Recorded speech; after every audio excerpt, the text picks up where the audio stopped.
Folks, welcome to the Prepared Homestead. This is Travis. Thank you all for stopping by to watch. I just wanted to continue a theme that's going on here on this channel. Some of you are enjoying it.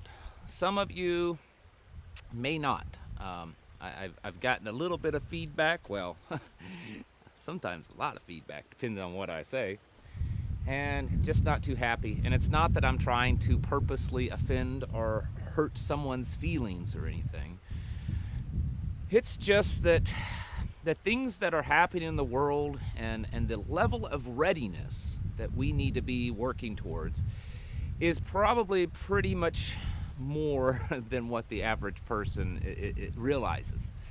I think it's, and I'm not trying to be a doomsdayer. I just see it as more severe than what most people, I think, really comprehend. And it's not because I have some kind of, amazing depth of knowledge of things or some kind of, top secret level intel that you're not getting.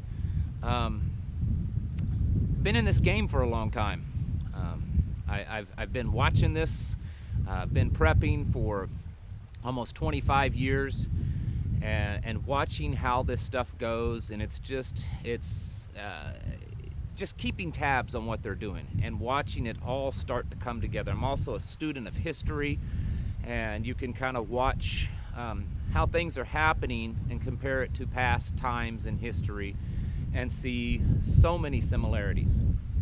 So for those of you that may think that my message is too dark or too harsh, well, it's not meant to terrify you. It's meant to motivate you to see that things are really changing in a rapid and negative way. In fact, it was John Kerry when Biden first got elected.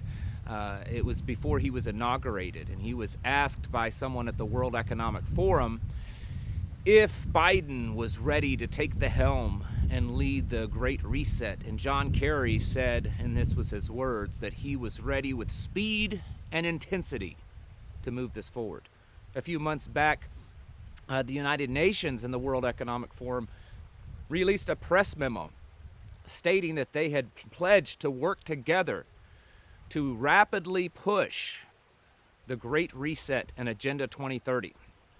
So it's not just my crazy mental state, conspiracy theories that this is moving along faster. It's out of their own mouths that they're telling us. And so as things continue to get worse, I think there are times that we need to put some more intense focus on the things that are happening. And that's why some of the messages that I've been saying lately are coming from. That's where they're coming from. And today's no different, just kind of talking about it. It's a lot of stuff, folks. It's a lot. I was mentioning this morning this 15-minute city. I'll leave some links below to some videos if you haven't heard about this, if you don't know about it. But all you have to do is just Google. And this isn't a big conspiracy theory either. This is right from the World Economic Forum, Agenda 2030, their plan. If you look up the UN's plan for breaking up the United States into different regions, I mean, it looks like something out of that movie that I can't remember the name of. I actually never saw that. Hunter Games. I've never seen that movie. I know, I'm a weirdo. I've never seen it. But it's real. These 15-minute cities, the term indicates or means that it would break the cities up into little neighborhoods, and that everything that you would need for your whole life is within 15 minutes of where you're at, so that you live in that little pod of a neighborhood, and that it would be, instead of driving across town to go to a particular store, everything would be in that neighborhood. And so what it does is it keeps you there. It saves the environment. We're not burning all this fossil fuel by driving cars all over the neighborhood. You can just walk or ride a bicycle. And there are cities all over the world that have already implementing a lot of this. Paris is one of them, Milan, Melbourne, Australia. Parts of England and even cities in the United States like New York are starting to implement some of these. And really a lot of this stuff has been being implemented for a long time. I talked about this morning how many big cities, in fact most of them, you've seen the big walls being built around them on the highway systems. They say they're sound barriers. It's actually more than that. In fact, during my time with the Alphabet Soup Gang, that was discussed then, that these barriers and the way the highway systems were built around these large cities would be able to be used as quarantine walls, quarantine barriers around these cities. And so they would very easily be able to, with a lot less manpower than you think. I mean, the average person, if you took St. Louis or Chicago or Dallas or Houston or any of these other big cities, and you thought, how much manpower would it take to shut that city down, to quarantine it off? It's not nearly as much as you think. Most of the time, with cities that are properly developed and set up, probably a few hundred men, probably less than 1,000.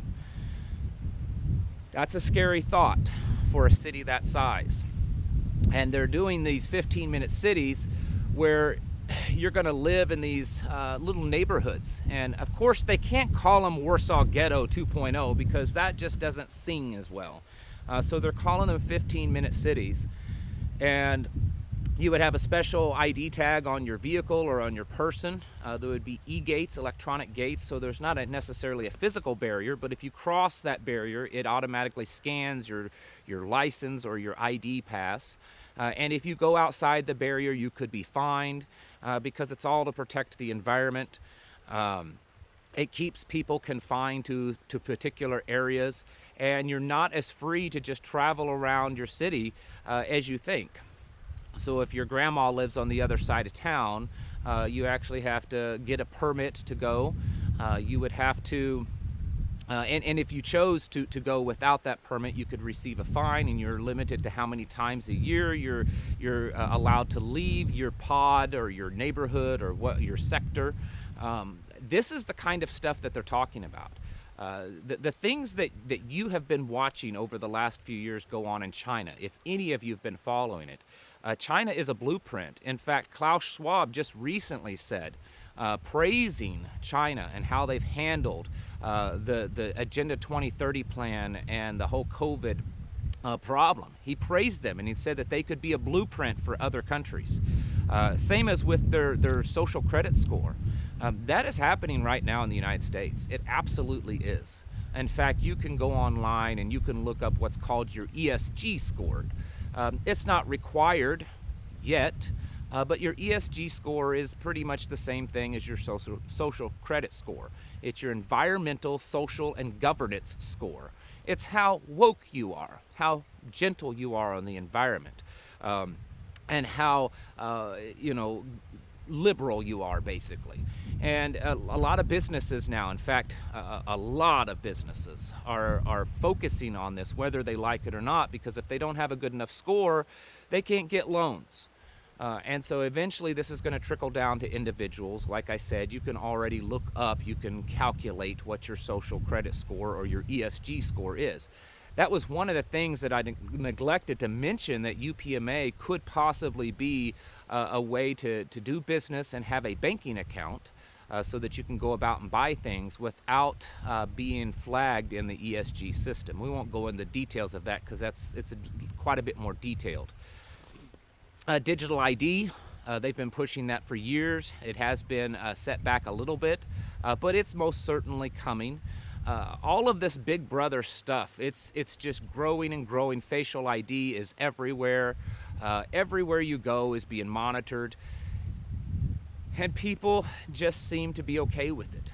If you look at the blueprint, and there's a video that I'm going to leave a link to, and in the video the lady talks a lot about how the things that we saw happen during the whole COVID lockdowns were really just a big old beta test. It was just testing the waters of all this kind of stuff, telling you where you can go, where you can't go, that you have to stay in your house so many hours out of the day, that you're only allowed to go out certain times of the day for brief periods of time, You couldn't go to this place or that place. You had to carry paperwork with you to prove that you were essential or not essential. You had to get certain things put in your body or wear certain things on your body. And it was so much that the vast majority of people, they just never questioned it. They were only trying to figure it out, trying to understand the details so that they weren't getting it wrong. And most of the time they never stopped to actually question, well, where do you have this authority to tell me that I can't open my business, or that I have to stay in my house, or that I can only walk my dog this time of the day, or that I have to carry paperwork with me to prove that I have the permission to run down to the gas station or to the pharmacy? Where do you have the authority to tell me to do that? Very few people really actually stood up and said, this is wrong. It was all a test, folks. It was something that we talked about quite a bit. This kind of stuff is going to continue to happen. Yes, economic collapse is bad. The crashing dollar, or the dollar continue to lose its value, the increasing amounts of debt that we're going under, wars in Europe and wars in Asia. All of that is really bad, but it's all really, in a way, symptoms, albeit done on purpose, of this reset, this Agenda 2030. And so while we talk about these things going on, this fake food and, trying to control the supply chain and the food supply, and whether or not you can be as independent of, collecting rainwater and growing your own garden and raising your own animals. While all those things are very important, we can't ever lose sight that they're all just pieces in a really big puzzle called the Great Reset and Agenda 2030. They are both complement each other. They're both pretty much the same thing. I always say that the Great Reset is Agenda 2030, but with a pretty packaging and a nice pretty bow on it. It's more kind of dumbed down, but really the goals are virtually the same. It's interesting all the time in the news when I'm reading something, or when you happen to watch TV or see some kind of commercial or anything. All the time, have you noticed this? That we're seeing all the time the number 2030. Well, in 2030 this will happen. In 2030 this will happen. We expect by 2030 this will happen. In 2030 this will happen. Been hearing it a lot lately because that's a really big goal date. 2025 is also a big goal date, which is just a couple years away, folks. They plan on a lot of the stuff being implemented by 2025, and then by 2030, and then 2040, and then they really want the whole package utopia to be here by 2050. This is not conspiracy theory. And maybe this channel isn't for you. My wife and I talked about this last night, of becoming a little bit more, not aggressive, but blunt on this channel. And yeah, I could certainly lose subscribers. I have recently. Just this week, I've lost way more subscribers this week than I've gained. But I didn't start this channel and start this message because of subscribers or popularity or even money. I did it to try to spread the truth and help educate and awake people and get them ready for the things that are happening in their lives. And so I guess if I lose some subscribers along the way, they just weren't really ready for this message. They did not have the ear to hear it. For the rest of you, while I'll continue to mix in news briefs and the occasional, as I get the kind of feather in my hat of doing some kind of survival something, you're going to probably hear more and more of very forceful and blunt messages, because I think it's happening, and I know it's happening. And this is a year of things to change. This digital currency, they're already in beta testing it right now as we speak. 12 of the largest banks in the United States are beta testing the digital currency, which they plan on having unveiled by mid-year. If you thought about that, doesn't mean it's going to be forced on you right away, but it's going to be there.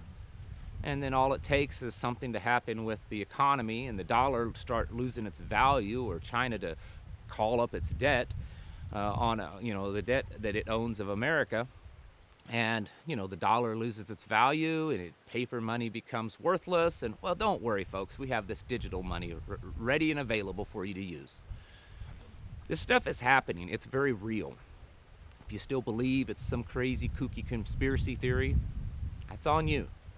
If you still think that having a couple of weeks supply of food in your closet or in your pantry is good enough, that's on you. If you still believe that you're just safe and sound where you're at and you don't really need to do anything to kind of get yourself more prepared, that's on you. If you still believe that your lack of faith and your lack of biblical knowledge and spiritual walk and relationship with the Father and Yeshua and the Holy Spirit in your life, if you believe you don't need that, I guess that's on you. Because at this point, I don't know how any person could see what's going on and not realize that our world is falling apart around us. Morality is being destroyed at every chance it gets.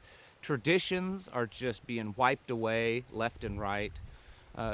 Just moral truths, absolute truths, are being completely destroyed. And we're told that we're crazy for thinking that you're a boy and you're a girl. Well, you can be anything you want. This is the world we live in. And if you're not getting yourself ready mentally, physically, and spiritually, most importantly spiritually, then I don't know what to tell you. If you're wanting to get ready and you're wanting to do the best you can, then, I will continue trying to put out the messages that I feel led to, that opens your eyes, educates you, and hopefully, prayerfully, get you a little bit more prepared for what is coming, folks. And rest assured, it is coming. Folks, it's time to get your houses in order. Prepare yourselves mentally, physically, and spiritually. Thank you for watching, and I'll catch you in the next video.